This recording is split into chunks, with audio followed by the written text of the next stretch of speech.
Rob Fahey, you retired. Why are you here? Middle of summer, I've had my holidays. This is a great way to fill up a week, and I really enjoy this tournament. So, and one of the things I retired from were 5-set tournaments, and so now that they've moved this to a 3-set tournament, I feel like I can, have a good week without trying to kill myself. We saw you at the World Doubles in Chicago recently. Probably not the result you were after. Can you talk me through that a bit? Good match, great event, and I'm realistic these days. I am pretty rusty, to say the least. So Nikki played absolutely beautifully, but I just don't have that ability to kind of hang with those top guys anymore. And so, maybe on paper that was an upset, but it wasn't a really big upset. Put it that way. We've seen you at the Over 40s Open this year as well down at Seacourt. What was the motivation for entering that? Well, that tournament has always been the week of the US Pro Singles, and so since turning 40 I never ever had a chance to play in it because I'd always been the US. So it seems to have kind of gone out of sync with that now, and so I'm available to play. So I just thought, it was one of those cups I felt like I should have my name on. So I was lucky enough to win it and got my name on the cup. Turning to the Champions Trophy, you've not lost to RTC since 2018. What makes this such a good venue to play your tennis? Well, I suspect I haven't probably played very much since 2018, if that's the case. But I think, I don't know, to be honest. Like, I've had a World Championship here with a good result, and I think it's just a fair court. If you hit a good cut shot, it plays like a good cut shot. If you're forcing well, it's rewarding. So I think it's just a good all-round court, and so anyone that's playing well should get the reward for that.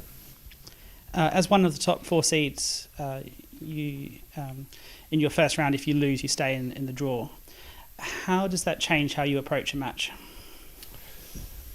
It kind of depends. Like, if you feel strong in that first match, you're obviously going to go for it and do your very best.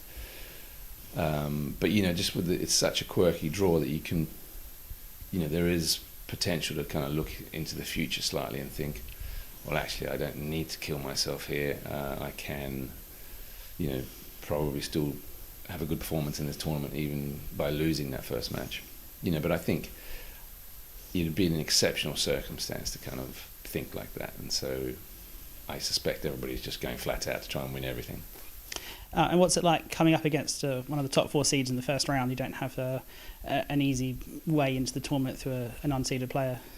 I think, again, even that's changed. Like, probably for me, being a bit older now, that actually suits me, because I'd rather be fresh playing the better players rather than having 2 or 3 matches before you get to a good player and feeling terrible. So, there's pluses and minuses to that. Obviously, having to step straight up to your best level on day one is not easy. But then, having said that, at least for an old bloke, the physicality is kind of remotely there. So a bit different as I've gone on. Tough draw, when everybody's young and fit. But I think it kind of suits me in a way now, because if I am going to have a chance, then this is probably the way I would choose to do it.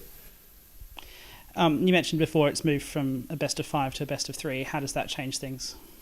Well, I think everyone is quite happy about it, because it is a bit of a, like you say, if you start off with a grueling 5-setter against one of the top 4, and if you lose that 6-5 in the 5th, you're a little bit like putty for the rest of the week. So I think this keeps it a little bit fairer, actually. Despite the fact that you are in the top 4, if you come out of that top 4 and then you hit, someone on good form out of the bottom 4, you're a bit bruised and battered, and so it's almost kind of works against you. So, whereas I think the 3-setters, everybody's perfectly fine of backing up 2 or 3 times on a tough 3-setter. So better format, in my opinion. And finally, when else are we going to see you this season? What's on the agenda?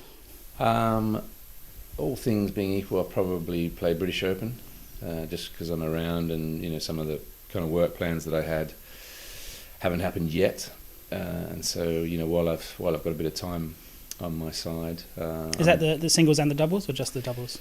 Singles and doubles at this stage.